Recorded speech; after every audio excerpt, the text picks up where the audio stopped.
I warned you. I told you 12 years ago. I told you 15 years ago. None of you want to listen. You're walking a fine line of actual conflict happening on Australian soil now because of Albo and the Voice and the Aborigine. It's been a side game to the real game, and it's been used to undermine the Commonwealth, Pauline.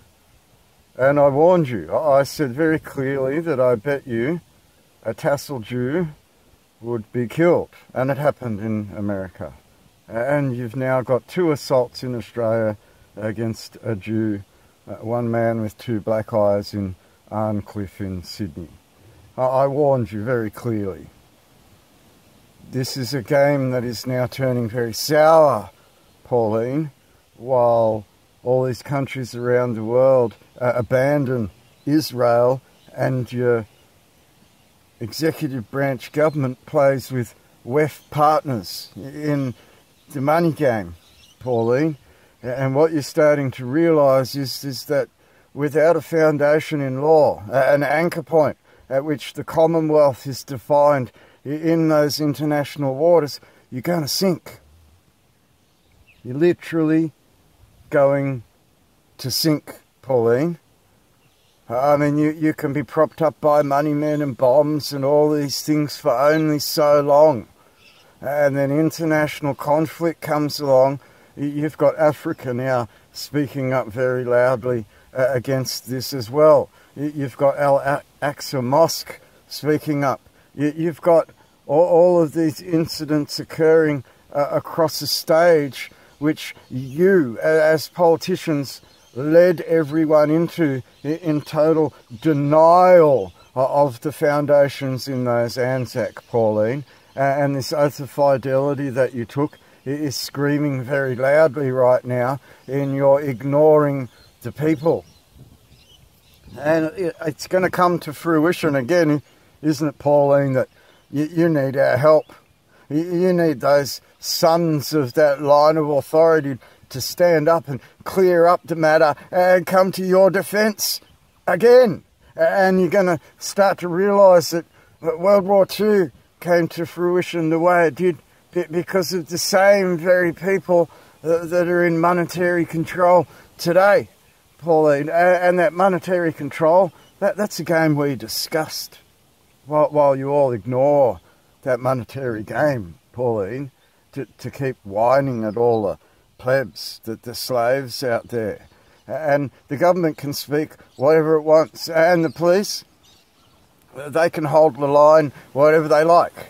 No one has spoken up and denied those Anzac and the line of authority established in that stone of remembrance, Pauline, in that stone of remembrance. And I think it's going to come to fruition that the truth needs to come out on the table, that the British Crown is not really what it seems, is it, Pauline? It's filled with rainbow people, and you've been serving those rainbow people just like we see in King Charles' first opening address to Parliament.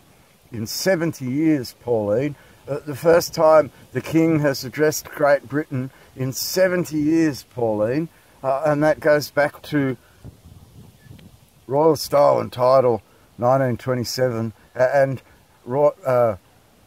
Parliamentary Style and Title 1927 being two separate things, Pauline. I think the King's the King of Great Britain, and I think the Parliament be something slightly different that's being managed by monetary powers, Pauline, that are manipulating a game on a world stage by divide and conquer. Divide a whole entire British Empire and then conquer it all with money, Pauline. And I think very soon you're going to realise that that whole money game is not going to save you when an actual holy war faces you instead of a mercantile or capitalist war. This isn't about money, is it, Pauline? This became something else when the world realised that Zionists overtook something, and the crown got overtaken by something, and the whole world is not what it seems to be, Pauline, not what it seems to be. And time will only tell. To put the truth on the table, the truth on the table. And we all know that there's going to become nothing of these Chinese visits, because it's all WEF-controlled partnership with your cameras and your CCTV and your AI and your Bill Gates and all your war crimes, Pauline. And eventually these things will be shown for what they are, just like the Middle East is being shown for what it is right now. And they haven't quite got to the truth yet, because they haven't discovered why Anzac went into Beersheba in 1915 and what that meant to Palestinians and how Palestinians lived in 1920 and what Zionist Israel is when you look at Eaton Livni and Zippy Livni. Isn't that a terrorist family, Pauline? Isn't that the real terrorism that's going on right now, according to monetary interests? Isn't that why the UN's speaking up, and all these countries around the world are finally speaking up?